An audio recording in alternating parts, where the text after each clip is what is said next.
This is In the Making, and I'm your host, Teresa Au.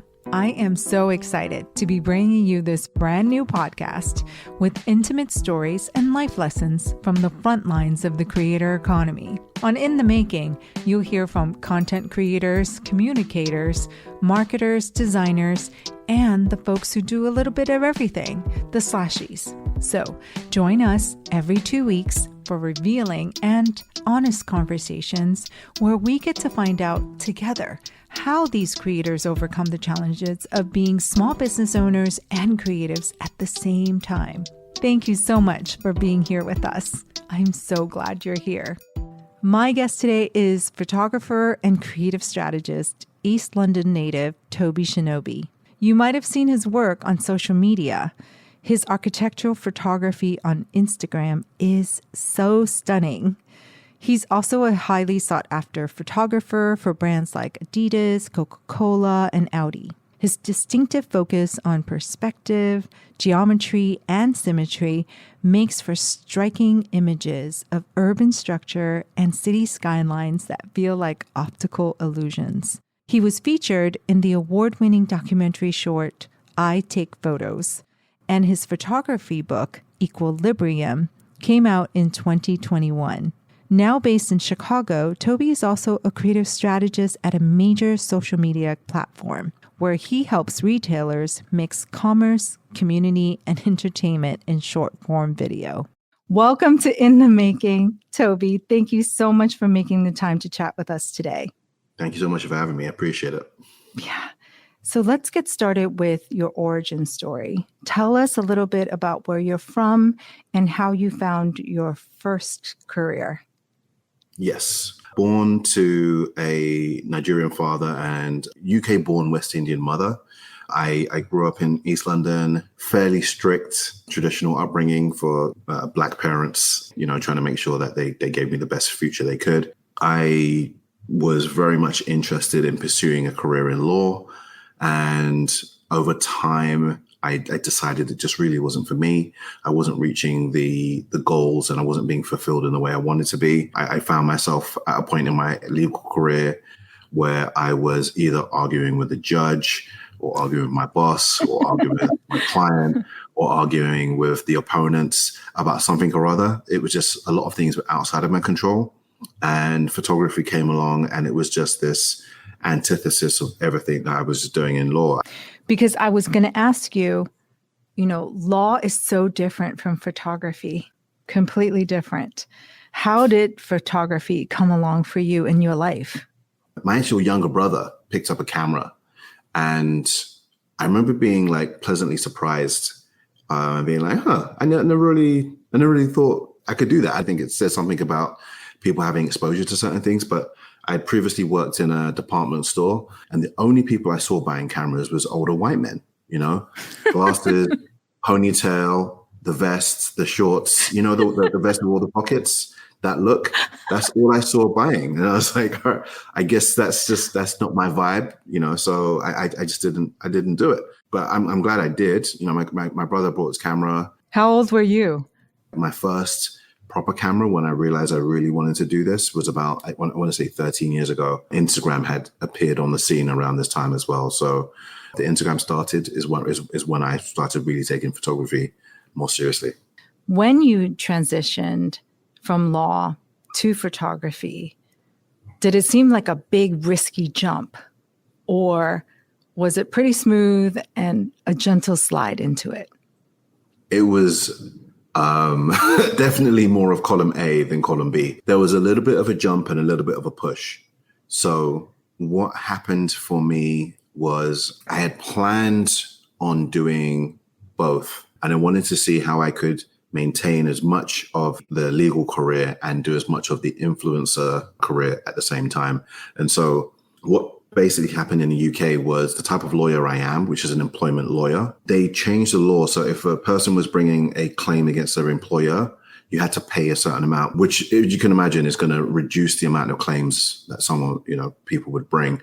It reduced them about 80%. And so I was one of the people who was made redundant. But then I found another law firm that I wanted to kind of try and make it happen with. I had all this experience. And when I'm trying to talk to them and say to them, like, maybe we should try this. And they're like, no, just do what you're told, kind of thing. Where in photography, I'm being flown to Venice, right? And then I'm getting my pictures on billboards in Piccadilly Circus, which is London's version of Times Square. As the kids say, the math ain't mathin', right?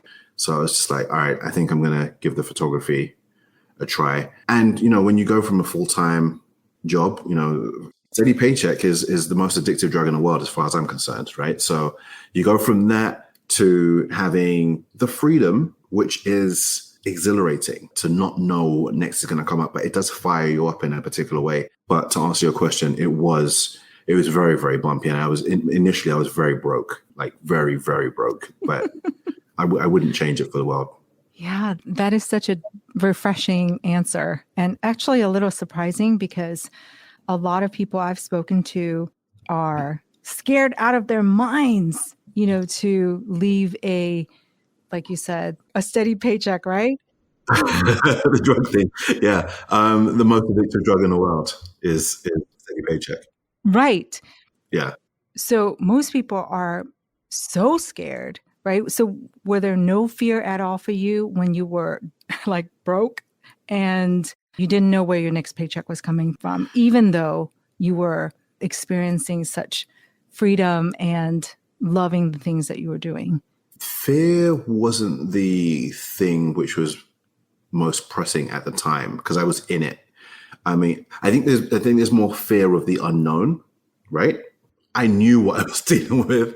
I was very much in it. And it was more so just wildly uncomfortable. Just, being in financial dire straits can be embarrassing. Yeah.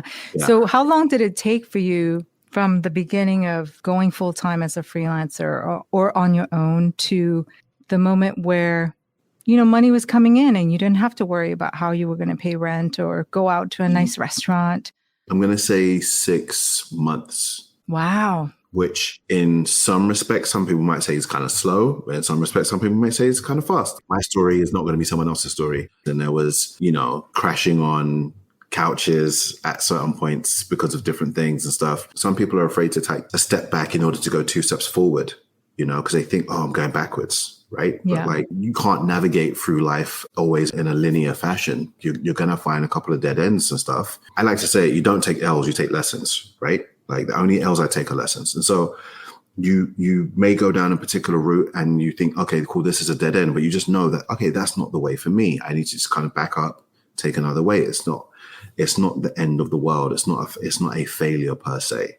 Yeah. Yeah. Sounds like you have a tremendous growth mindset and you're open to things. I love the idea of personal growth. You only stop growing when you're dead. I want to continue growing until I can't, anymore. Yeah. I want to dig into a little bit about what you think made you break out in the world of photography so soon after you started, because you said 6 months. To me, that's really, really fast. Do you think it's pure talent? Because there's so many talented photographers out there, right? So and they don't all have the huge following that you have, or, big brands wanting them to take photos for their company. Yeah. So what do you think it was about your work and you that propelled you into this successful career? I think what may make someone want to work with me specifically over some other people is... Besides your beautiful photographs. Besides my beautiful photograph, I mean, there's a degree of professionalism. And I think that what we have right now is an oversaturation of photography in the market. I've benefited from this, but we are bombarded with images every day. And I think that me coming from this legal background, and that is one of the things that I think gives me an edge. So me being able to speak professionally, I can explain myself and articulate the reason why I've done that is this, right? If I need to put a story together, I can do that. If a client has a particular need, I listen to what it is they need, and then I'm able to take that away. And I think that's what my clients like from me, being able to listen well. And that's something that's, I think, maybe quite personal to me as an individual, but also as a professional. I like to listen a lot. It's a very potent combination that allows me to talk to technicians. It allows me to talk to artists. It allows me to talk to people on the street. It allows me to talk to people in boardrooms. That being able to code switch, so that allows, again, for more effective communication. I think it gives me a bit of an edge.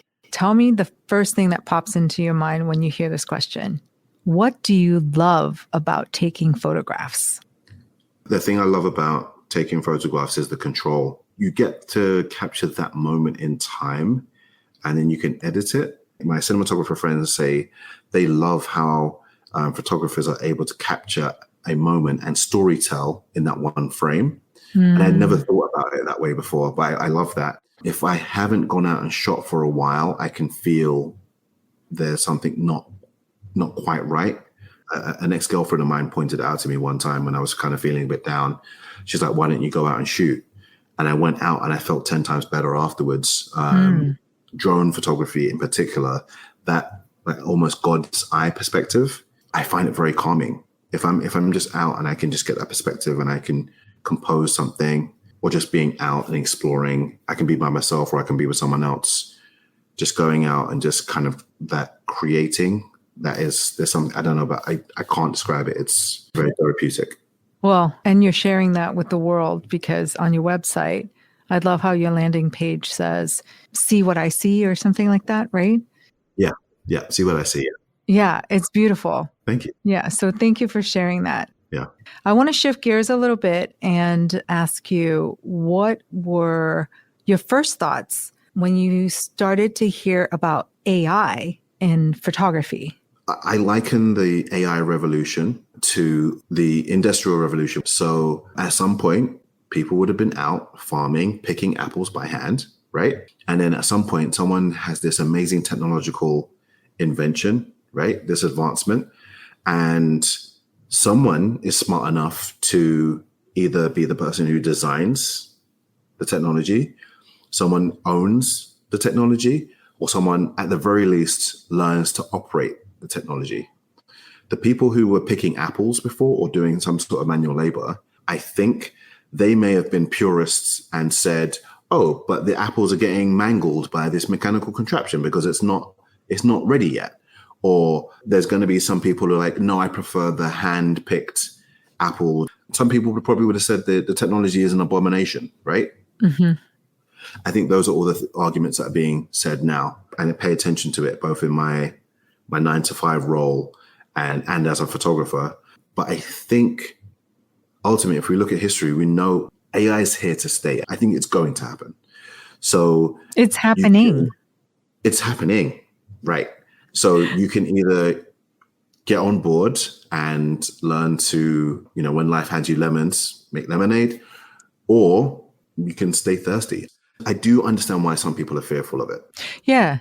Personally, are you fearful of it? Am I fearful of it? I don't like to use the word fear. I have a healthy respect. So I think the smart move is to get ahead of it and do what we can. Because, living in what may become the Stone Age otherwise, I don't think that's going to be the wise thing either. So I think we have to kind of like move along with some degree of caution and work out the best way to do it. But I do think that the greatest rewards lie on the other side of our fears. I put out some content just recently talking about how you can use AI. I hadn't even used AI in a way where I was like, yeah, I'm putting this out, like, this is my picture.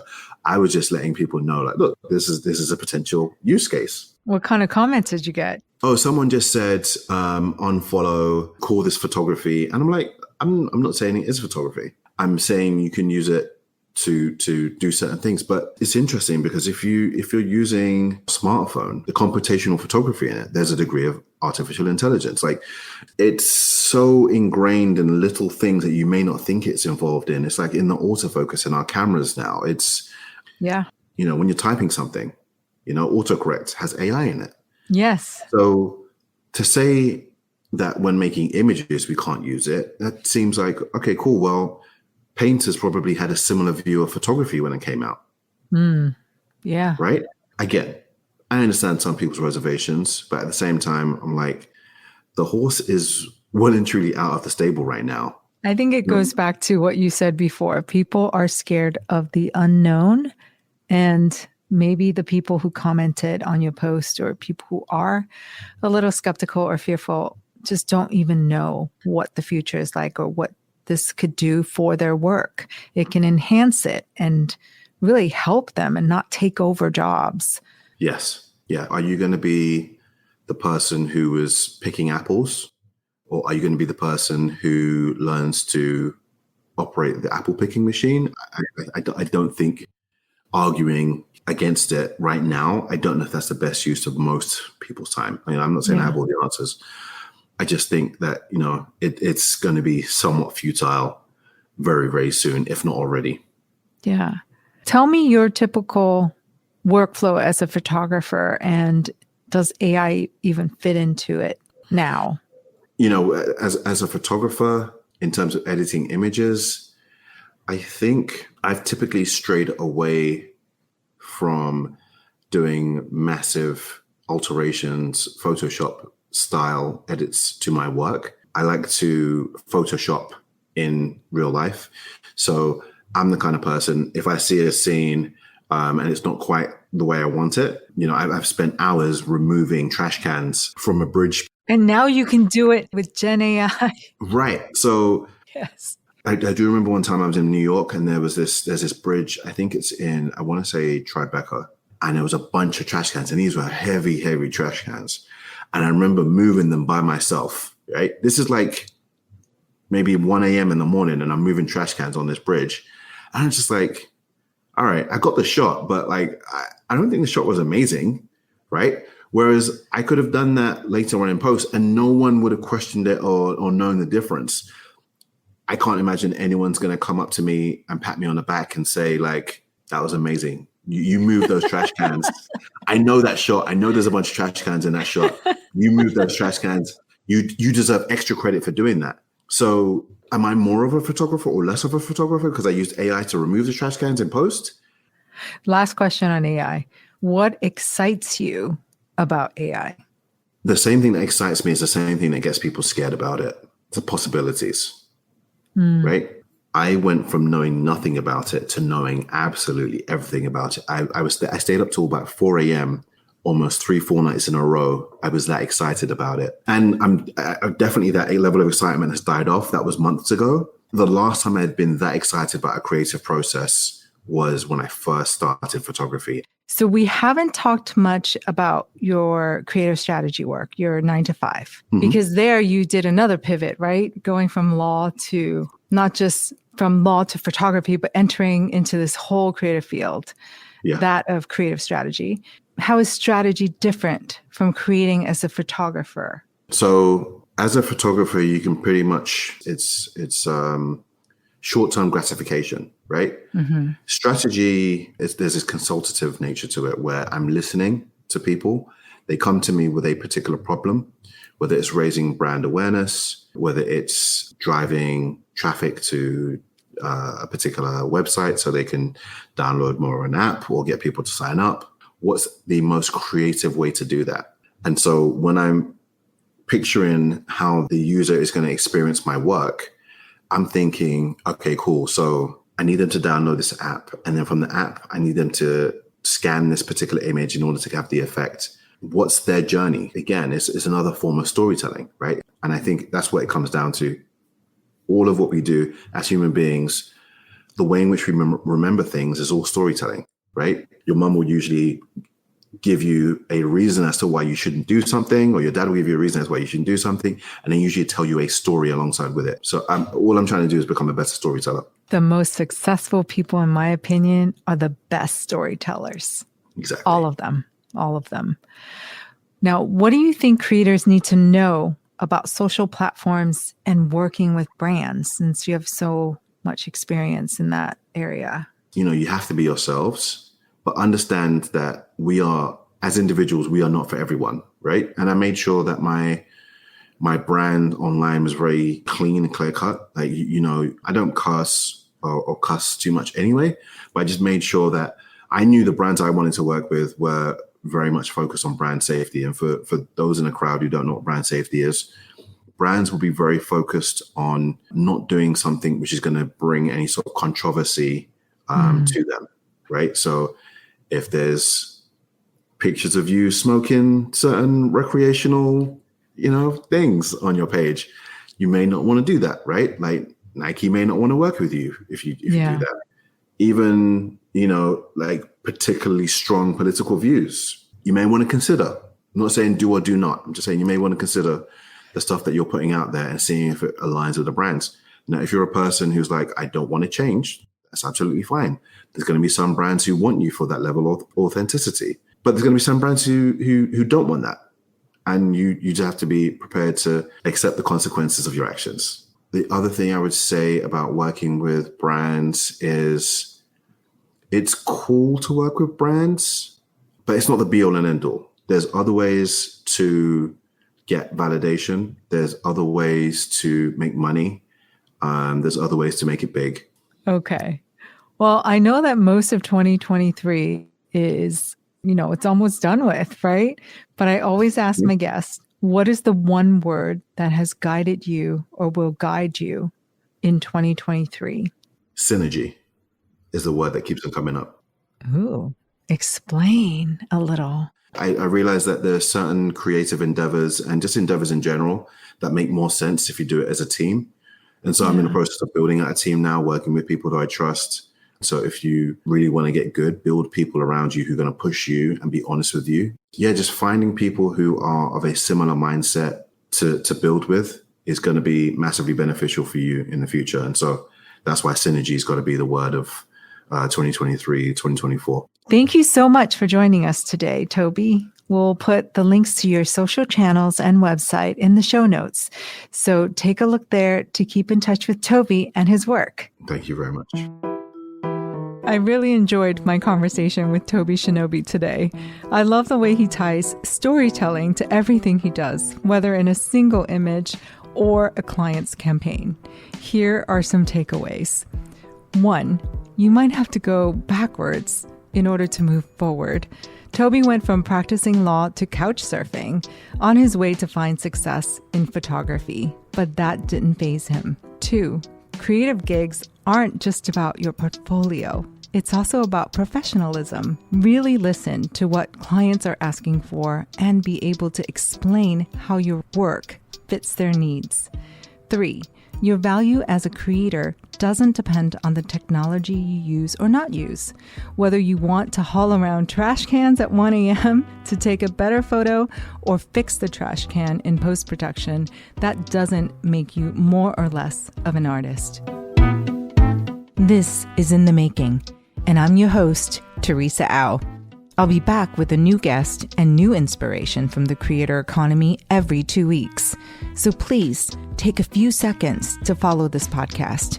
And if you like this episode, be sure to give us a rating and a review in your favorite podcast app. We're brand new, so we would really appreciate it if you would share this show with your friends, family, and colleagues. And we'd love to hear from you. Email us at inthemaking@adobe.com with your feedback and suggestions. Thank you so much for listening, and I'll see you all in a fortnight.